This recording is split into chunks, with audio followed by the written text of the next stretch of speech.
পুজোর আগে নতুন 3 রুটে মেট্রো 22 অগস্ট উদ্বোধন করবেন প্রধানমন্ত্রী নরেন্দ্র মোদী। পুজোর আগে সুখবর, নতুন 3 রুটে মেট্রো। কিন্তু কোন 3টি রুট, আরো ডিটেল আপনাদের জানাবো। আবির রয়েছে আমার সঙ্গে। আবির, কোন 3 রুটে উদ্বোধন, কি খবর রয়েছে?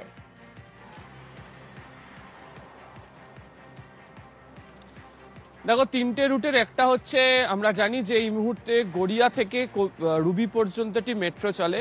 রুবি থেকে সেই মেট্রো সম্প্রসারিত হচ্ছে বেলেঘাটা পর্যন্ত, এবং দীর্ঘদিন ধরে এখানে কমিশনার অফ রেলওয়ে সেফটি অনুমতি দিয়ে রেখেছিল যাত্রী পরিষেবা শুরু করার জন্য। স্টেশনও প্রস্তুত, সেইটি উদ্বোধন হবে। এর ফলে রুবি থেকে বেলেঘাটা পর্যন্ত মোট 5টি স্টেশন থাকবে, এবং এর মাঝে ভিআইপি বাজার, সায়েন্স সিটি, বেলেঘাটা, এই জায়গাগুলো এখানে সংযুক্ত হবে। দ্বিতীয় যে রুট সেটা হচ্ছে নোয়াপাড়া থেকে বিমানবন্দর পর্যন্ত হবে, এবং এখানেও বেশ কতগুলি স্টেশন রয়েছে, এবং বিমানবন্দর স্টেশন চালু হয়ে গেলে এশিয়ার বৃহত্তম আন্ডারগ্রাউন্ড মেট্রো স্টেশন তৈরি হবে, এবং আগামী দিনে এসপ্ল্যানেডের মতো এই বিমানবন্দর হবে হচ্ছে একটা টার্মিনাল এবং হাব। তার কারণ এখান থেকে একদিকে বারাসাত, অন্যদিকে বাইপাস ধরে সেক্টর 5 আবার নিউ গড়িয়া পর্যন্ত পৌঁছানো যাবে, এবং অন্যদিকে অবশ্যই দক্ষিণেশ্বর হয়ে দমদম হয়ে এসপ্ল্যানেড পর্যন্ত আসার রাস্তা তৈরি হচ্ছে। কিন্তু সব থেকে গুরুত্বপূর্ণ যেটা রুট সেটি হচ্ছে ইস্ট ওয়েস্টের গ্রিন লাইন 1 এবং 2 এখন আলাদা আলাদা করে চলছিল। একটা শিয়ালদা থেকে সেক্টর 5 পর্যন্ত, একটা চলছিল হচ্ছে হাওড়া ময়দান থেকে এসপ্ল্যানেড পর্যন্ত।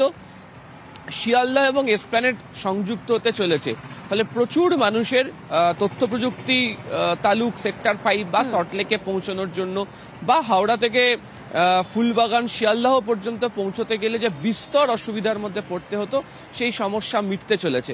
22 তারিখ উদ্বোধন হবে। তবে এর মধ্যে যে বিমানবন্দর পর্যন্ত যে রুট চালু হওয়ার কথা, তাতে এখনো পর্যন্ত আজকের দিন পর্যন্ত দমদম ক্যান্টনমেন্ট থেকে বিমানবন্দর পর্যন্ত কমিশনার অফ রেলওয়ে সেফটির অনুমোদন নেই। আমরা যেটা জানতে পেরেছি যে শনিবার 16 তারিখ কমিশনার অফ রেলওয়ে সেফটি পরিদর্শনে আসছেন, এবং সম্ভবত অনুমোদনও তিনি দিয়ে দেবেন। তবে এক্ষেত্রে সিআরএস এর অনুমোদন আসার আগেই উদ্বোধন হচ্ছে এমন নজির নেই।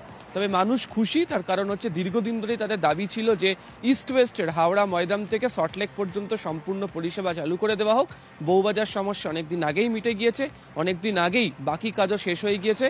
গত পরশুই আমরা দেখেছি যে রেলওয়ে বোর্ডের চেয়ারম্যান তিনিও একেবারে চূড়ান্ত পরিদর্শন করে গেছেন। ফলে 3টে নতুন রুট পুজোর মুখে কলকাতাতে অত্যন্ত গুরুত্বপূর্ণ এই জায়গাগুলো রুট পেতে চলেছে শহরবাসী এবং মফস্বলের মানুষজন, যাদের কাছে মেট্রো আজ অব্দি লাইফলাইন। বেশ, মাননীয় প্রধানমন্ত্রী আসবেন, আপনারা জানেন সেই মাননীয় প্রধানমন্ত্রী মেট্রো বেশ কিছু প্রকল্প তার উদ্বোধন করবেন। মাননীয় রেলমন্ত্রী চিঠি দিয়ে জানিয়েছে। আজকে আমাকেও যে বিপুল সংখ্যায় যে নিয়োগ মানে ইনভেস্টমেন্ট হয়েছে রেলওয়েতে, সেটা নরেন্দ্র মোদী সরকারের সময় হয়েছে, এবং সেই তার ফল আস্তে আস্তে আমরা এক এক করে পেতে শুরু করেছি, এবং মেট্রোরও এই ধরনের বড় একটা প্রকল্প আপনারা জানেন সেই প্রকল্পের উদ্বোধন হতে চলেছে।